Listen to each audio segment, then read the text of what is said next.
Hello everybody, welcome to another true review. Today I'm bringing you Penarium on the Xbox One. Now Penarium I went into with little or no expectations. I only knew it was a platformer and that was about it.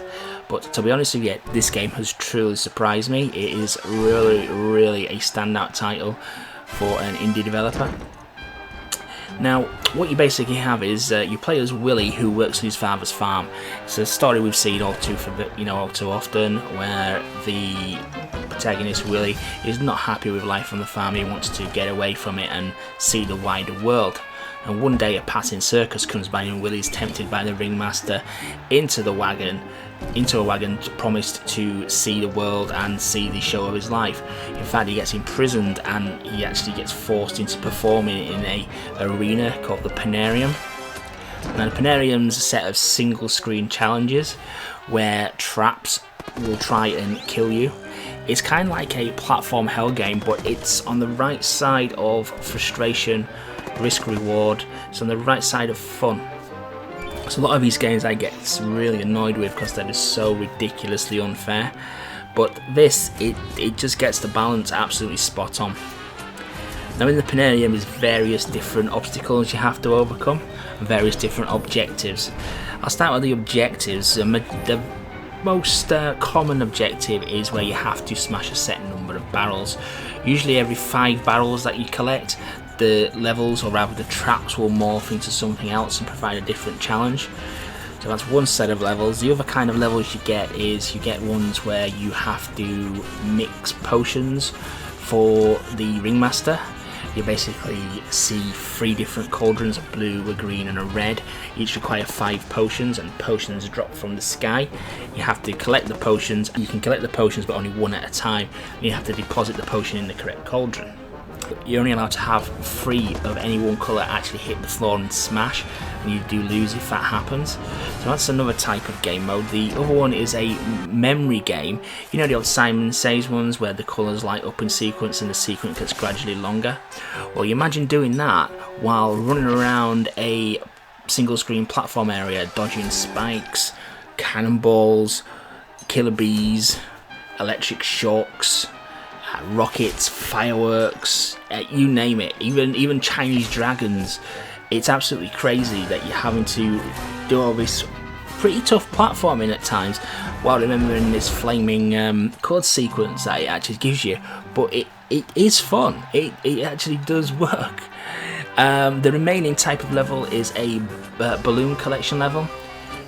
It works like the old Bomb Jack game. I don't know if anybody played the old classic arcade game Bomb Jack, where you have to collect bombs, and if you collected them in order you got bonus points. Well, it's similar to that really. The balloons are set out in a line. You have to collect them in sequence, and you only have a set time to get to the next balloon before you fail the round. So that's the final one there.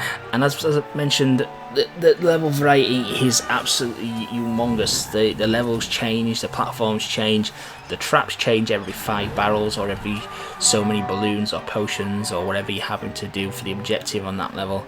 And it just really keeps it fresh. You never know what you're going to get.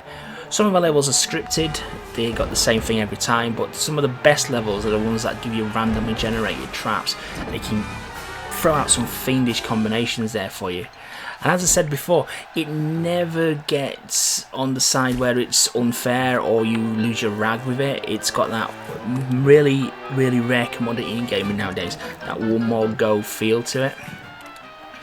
Graphically, it's in that pixelated style, which some people love, some people absolutely hate, but it serves the game really well.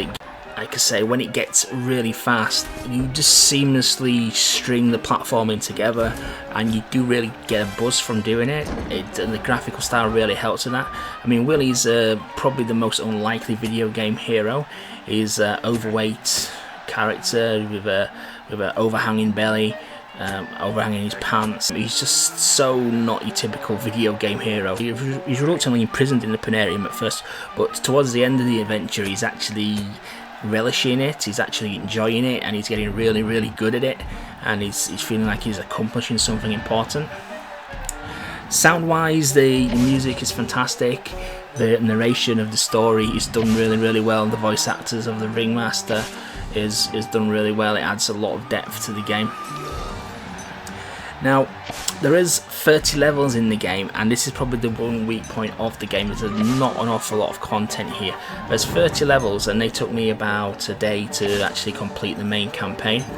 There is also an addition of an arcade mode, which kind of changes things up slightly with the introduction of power-up cards, which you have to purchase, and also with the introduction of when you smash a barrel, it drops coins which you collect to spend and buy the cards, which I mentioned previously.